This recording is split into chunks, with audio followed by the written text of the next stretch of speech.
নমস্কার,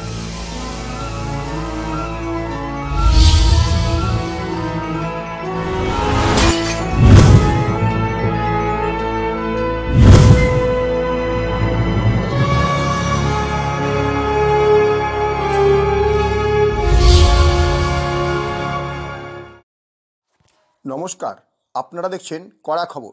এখন কড়া খবরে দেখুন এনএফজিআইই এর সাংবাদিক সম্মেলন।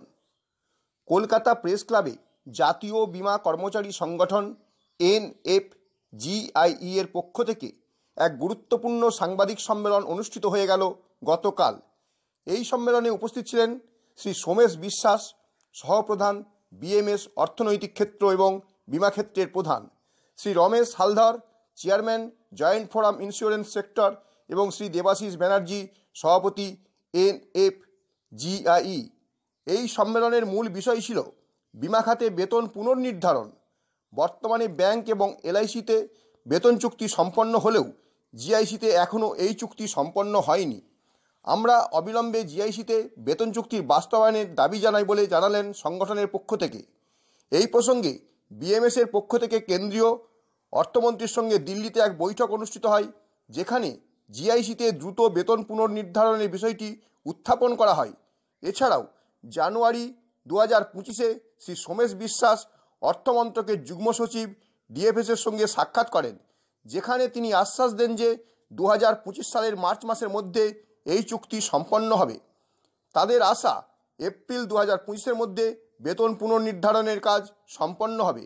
এছাড়াও অন্যান্য বেশ কয়েকটি গুরুত্বপূর্ণ বিষয় আলোচনায় উঠে আসে। উল্লেখ্য, এইবার ব্যাংক এবং এলআইসি বেতন চুক্তি খুবই স্বল্প সময়ের মধ্যে সর্বাধিক সুবিধাসহ এবং কোনো আন্দোলন ছাড়াই সম্পন্ন হয়েছে, যা এক ঐতিহাসিক ঘটনা। এনআইজিআইইর পক্ষ থেকে তারা সরকারের কাছে অনুরোধ করছে দ্রুত জিআইসিতে বেতন পুনর্নির্ধারণ সম্পন্ন করে কর্মচারীদের ন্যায্য অধিকার প্রদান করা হোক। এদিনের সাংবাদিক সম্মেলনের অন্যতম ব্যক্তিত্ব অবজারভার ইন্স্যুরেন্স অল ইন্ডিয়া ভারতীয় মজদুর সংঘ কমিটি দত্তপন্থ তেঙ্গাডি ভবন, নিউ দিল্লি, শ্রী সোমেশ বিশ্বাস কি বললেন তাই শুনুন এখন।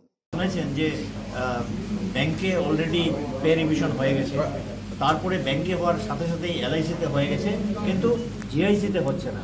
গত কয়েক বছরের ওয়েজ রিভিশনের যদি আমরা হিস্ট্রি নেই, তাহলে আমরা দেখছি কি এলআইসিতে হওয়ার পরে জেনারেল ইন্স্যুরেন্সে অনেক দেরিতে হচ্ছে। গত যে ওয়েজ রিভিশন হয়েছে সেটা তো 1.5 বছর পরে হয়েছে। তো আমরা বলছি এই 1.5 বছরের যে স্পান সেটাকে আরও কম করে তাড়াতাড়ি করতে হবে, উইদিন 3 মান্থস। এবং 10 তারিখে, গত 10 জানুয়ারিতে ডিএফএসের যে সেক্রেটারি, যিনি ইন্স্যুরেন্সের কাজ দেখেন, ওনার সাথে কথা হয়েছে। উনি এগ্রি করেছেন যে আগামী থেকে আমরা এটা তাড়াতাড়ি করব, আর এইবার আমরা মার্চের মধ্যে এটা শেষ করব। তো আমরা আশা করছি ঠিক আছে, মার্চের মধ্যে যদি নাও হয়, এটা বাই এপ্রিল এবারে রিভিশন হয়ে যাবে। আর সবচেয়ে যেটা আমরা এটা আপনাদেরকে জানাচ্ছি যে এই বছরই যেটা লাস্ট ওয়েজ রিভিশন হয়েছে সেটা মানে হিস্টোরিক্যাল কেন বলছি যে গত যত রিভিশন হয়েছে ব্যাংকিং এবং এলআইসিতে, সেটা আন্দোলনের মাধ্যমে হয়েছে। প্যান ডাউন, 1 ঘন্টা স্ট্রাইক, ডেমনস্ট্রেশন, লাগাতার 2 দিনের স্ট্রাইক, এই ধরনের আন্দোলন প্রায় 6 মাস 1 বছর ধরে চলার পরে রিভিশন হয়েছে। আমরা এইবারই করতে পেরেছি উইদাউট এনি আন্দোলন, কোনো আন্দোলন ছাড়া ওয়েজ রিভিশন করতে পেরেছি। এবং এতদিন ধরে যত রিভিশন হয়েছে তার বেস্ট রিভিশন হয়েছে। এলআইসিতে তো 17% হয়েছে, আর লোডিং ফ্যাক্টর যদি আমরা জুড়ে দিই তাতে দেখবো যে আরও 3-4% যোগ হয়েছে। সুতরাং বেস্ট ওয়েজ রিভিশন হয়েছে। আমরা এই ধরনের ওয়েজ রিভিশন আশা করছি জেনারেল ইন্স্যুরেন্স। এদিনের সাংবাদিক সম্মেলনে কি বললেন রমেশ হালদারজি, ex joint parliamentary committee doctor Baba Saheb Ambedkar trust member and chairman of 4 unions associations, Bima Sangam, SC/ST Bima Sangam, OBC Samayik Srijan, RAAM in general insurance industry. हम आपके माध्यम से ये बताना चाहते हैं कि भारतीय मजदूर संघ कर्मचारी अधिकारियों के लिए काफ़ी सुदृढ़ तरीके से फाइट कर रहा है और सभी मांगे बहुत व्यवस्थित तरीके से उठा रहा है और सभी की जो सेवाएं हैं, सर्विस है, उनको सेफ करके आगे बढ़ा रहा है।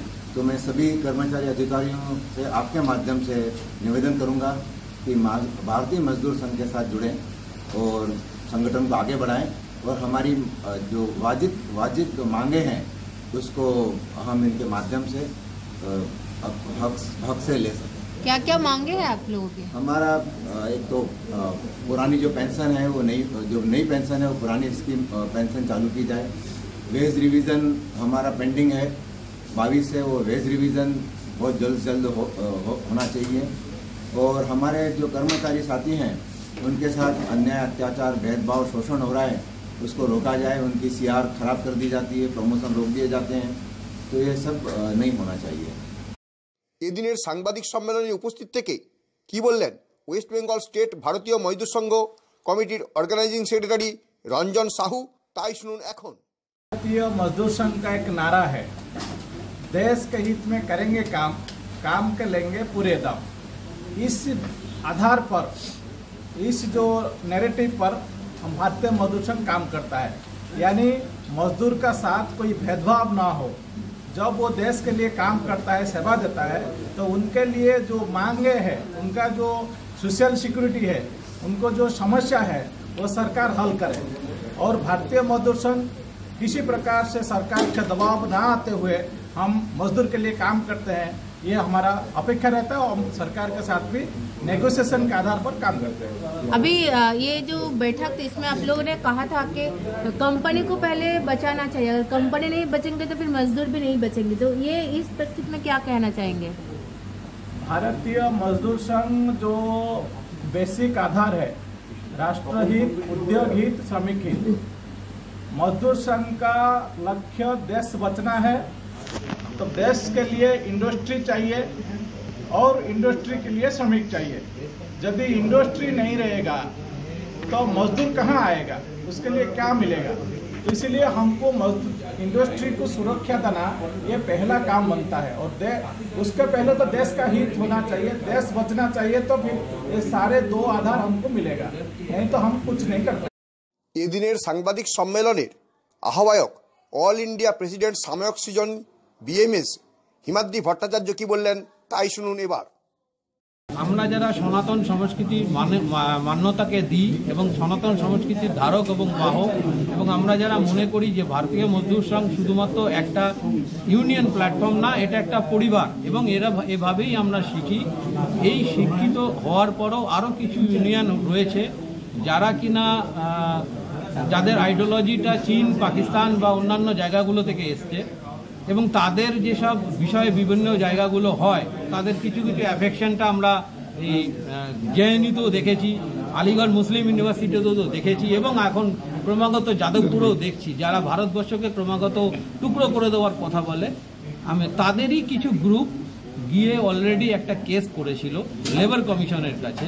অদ্ভুত ব্যাপার, লেবার কমিশনের লাস্ট ডিসাইডেশন যে মিটিংটা হয়েছে সেখানেও লেবার কমিশন বলেছে যে আমরা অলরেডি এটা ফুল অ্যান্ড ফাইনাল সেটেলমেন্টের পথে, গভর্নমেন্টকে আমরা স্পেশাল ডিও লেটার পাঠাচ্ছি। লেবার কমিশন নিজে বলেছেন গভর্নমেন্টকে আমরা স্পেশাল ডিও পাঠাচ্ছি, এবং এটা 31শে মার্চের মধ্যে যাতে আপনাদের নোটিফিকেশন হয়ে যায় ওয়েজ রিভিশনের জন্য, সেই ব্যবস্থাটাও করছি। কিন্তু গতকাল আমরা একটা মেসেজও পেয়েছি এবং আপনাদের মাধ্যমে জানিয়ে দিতে চাই, এই চলছে না, চলবো না, বন্ধ করব। এরা এই অন্যান্য লোকজন, এই যারা ইউনিয়ন আছে, তারা এরকম একটা বন্ধের প্রোগ্রাম নিয়েছে আগামী 27 তারিখ।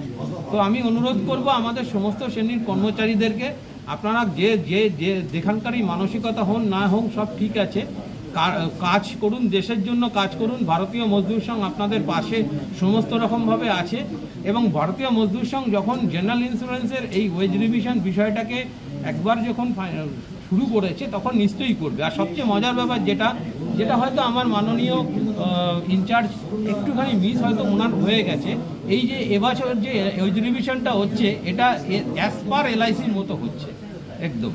তো এটা তো সবচেয়ে বড় ক্রেডিট, এবং ওনাদের বক্তব্য হচ্ছে যে ওনাদেরকে কোনো রকম কোনো এই বিষয়গুলো কেন ফিনান্স মিনিস্ট্রি থেকে ডেকে পাঠায়নি। এটাই হচ্ছে ব্যাপার, যেটা আমরা আজকে ছবি দিয়ে প্রচার করছি যে ভারতীয় মজদুর সংঘ একমাত্র সংস্থা তার কেন্দ্রীয় কমিটির সমস্ত নেতৃত্ববৃন্দ এবং আমাদের মাননীয় শ্রী সোমেশজি বিত্তমন্ত্রীর সঙ্গে রয়েছেন 10ই অক্টোবর 2025। আমরা যেটা মানে সিনা ঠোক করে আমরা বলতে পারছি, সেটা ওরা যারা বিভিন্ন অন্যান্য সংগঠনের ট্রেড ইউনিয়নের সঙ্গে অ্যাফিলিয়েশন করানো আছে, তাদের কোনো সাংগঠনিক জায়গা থেকে এখনো পর্যন্ত এরকম ছবি বা এরকম কিছু দেখাতে পারিনি। কিছু হাওয়া কথাবার্তা চলছে যে আমরা 3-4 জন মিলে এরকম ম্যাডামের কাছে গেছিলাম, কিন্তু যতদূর মনে হয় যে এইসব জিনিসগুলোর তো কোনো প্রমাণ থাকা দরকার। তো প্রমাণ আমরা সবার সামনে দেখিয়ে দিয়েছি যে ভারতীয় মজদুর সংঘ সবসময় লড়ছে এবং এটা করিয়েও ছাড়বে, কিন্তু মুখে হাওয়াবাজি করে প্রমাণ তো আর এগুলো হয় না। এখন সোশ্যাল মিডিয়া বা সমস্ত কিছু প্রচার মাধ্যমের যুগ, তারা সেক্ষেত্রে অনেকটাই পিছিয়ে আছে। বাকি বিশ্বাস করা না করাটা